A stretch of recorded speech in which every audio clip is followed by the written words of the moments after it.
and welcome back to the Angry Ewok channel. Today we're going to be doing a real short video aimed at trying to discuss Raddus. Raddus has become very popular and he's done very well in the last couple of tournaments that we've seen. I just wanted to do a quick tactics video about Raddus. There's not a lot of new stuff coming out for Armada, and not a lot of things have shifted, so it's hard to come up with like general content. But I think this is very topical, and as long as Raddus is a thing, this is an applicable topic to talk about. First thing we need to understand with Raddus is it allows for positioning after the game has begun. Armada has so much to do with position and range, and the motion of the ships once they get in that position and that range. Raddus lets you wait until a certain point in the game, and with some stipulations, place yourself in the ideal position. That's why he's so powerful. Also, Armada is getting more and more long-range damage oriented. You look and see admirals like Martuk, Akbar. You see ships like the Onager, ships like Patriot's Fist, Decap, Vix, things that can inflict meaningful damage before the enemy can is a big deal. Raddus, I would argue, is a long-range admiral as well, because he physically appears and projects force way far ahead. Yes, you're in range of him as well, but he can pick a time and a place to appear such that his arcs are the best arcs, and he can bring all of his firepower to bear in one spot. So he's essentially trying to win a positional battle and get his best dice on the target, which is what all Armada is, but he's got a unique way of doing it. You need to be able to recognize how far away this can happen. So I put this together just as a quick, if you've never seen this, you really need to take a look at this. So this is a dropship, a Raddus dropship. Range 2, you can place a piece, any small piece of that ship touching it, and then you can place a large base off of this. Large bases are often used because they get the largest benefit from the Raddus position. And so any large base placed at extreme range 2 can get almost 2 range rulers, can project dice almost 2 range rulers away from where the dropship is currently at the start of the turn. So, and you can see that here. Now, I'm not saying this is a great art, I'm not saying this is a great position. I'm saying that that's the potential threat distance. It's kind of similar to an onager in that, yeah, you might get somebody at extreme range here, extreme red range here, and it wouldn't do a whole lot. But once you start getting into this blue dice range and this black dice range, that's the real, where the real money is made. So you can take a look at like, okay, well, you got a long range, and then blue dice is out here, basically range 3.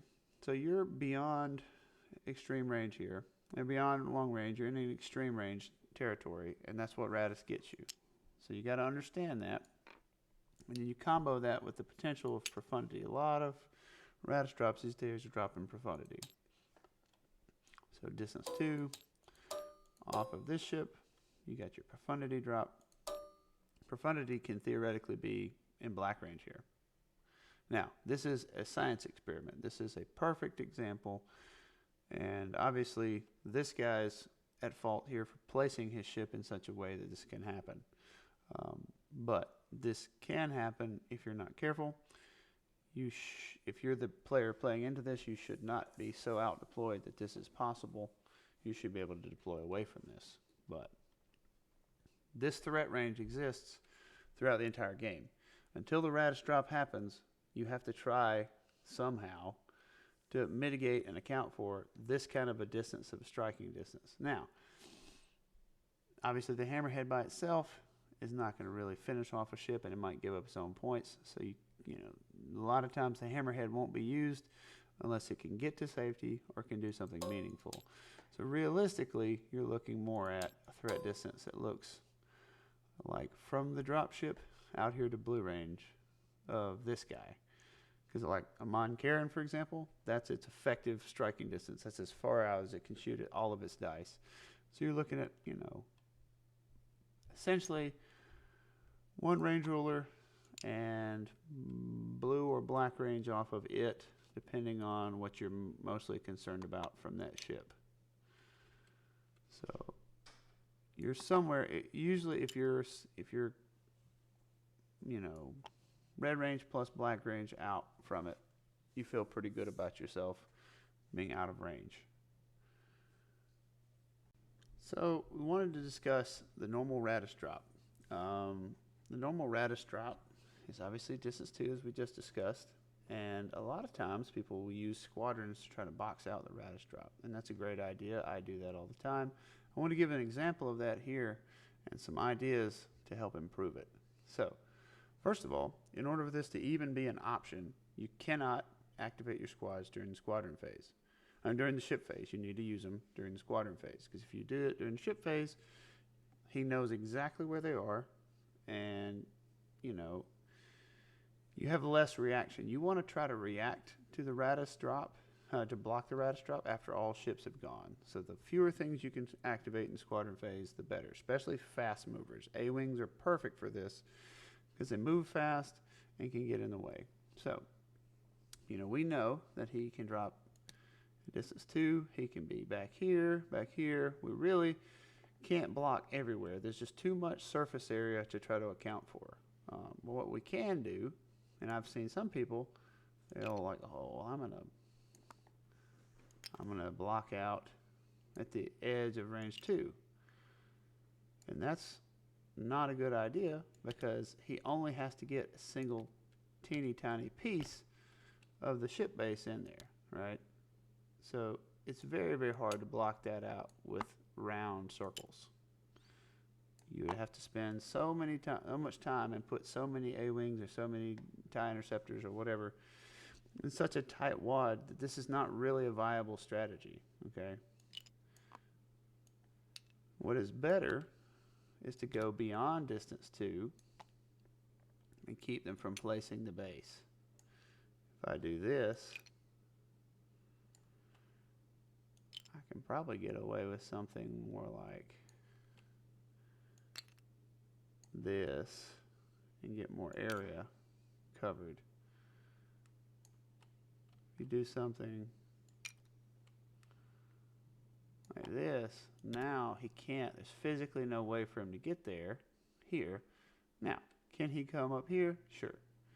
Can he come over here? Sure. But you're taking away that main, if he wants to get in this general area, he can't drag his foot in there and get to that range 2. Okay, that's what you're trying to create. You're trying to create a situation where he drops in a bad spot. Because if you can create a bad Raddus drop, you're devaluing his admiral, which is, you know, what we're trying to do here. So he might could go here, but you don't want to be dropping inside the range 2 circle. You want to be dropping right outside of the range 2 circle. Another thing that you might consider is if you have a particular task in mind. For example, this is going to be Mon Carin. I don't want to give up a blue range shot against Mon Carin, because if I do that, she's going to hit me a lot harder. So rather than working the problem from, why is there double lines on that? I don't know. But rather than looking at the CR90's lines and ranges, look at your lines and your ranges, because what we essentially need to prevent is any part of this Mon Carin from being inside that blue range. So what we can do is we can put A-wing, instead of using his drop distance as our blocker, we can go, you know, something like this and prevent that drop as much as we can. And this is going to have a similar effect, but the benefit is going to be that our squadrons are not going to be quite as far forward, because that's another big downside of Raddus, is when you go forward to do this, you're exposing your squadrons, especially if they have rogues, and a lot of Raddus drops have rogues, because they're, you know, they know this is going to happen. They know that somebody's going to use their squadrons to jump forward to try to screen out a Raddus drop. And if they do that, the Raddus player number 1 doesn't have to drop. And so he can let you make essentially a bad squadron move to counter him, and then try to munch your squadrons. And or you can, you know, he can set up to flak you. Sometimes a Raddus player will see that he doesn't have a good angle to attack. He'll see that he doesn't really have good prospects in that direction, and he'll turn his entire fleet into a flak fortress and try to pick up your squadrons and disengage, which is very difficult because he can do stuff like deploy this way, you know, or deploy even backwards, or deploy in such a way that the meaningful ship-to-ship engagement doesn't actually end up happening, and this relatively sturdy ship that, you know, and this usually decked out as a flak boat type situation are able to eat the squadrons that are presented to protect us. You got to consider that can happen. You can get squad farmed here, but if you do this, you can prevent a blue range drop. Now, one last thing while we're here is you always got to remember that yes, Raddus cannot be the first activation. Sure. But oftentimes they want first player very badly, because if they come in, they threaten, and you activate before them, they get to first last you. Do not forget that. So like this Moncarian comes in, and I think, oh look, I get to escape. Boom boom. I can move to here, get pointed away.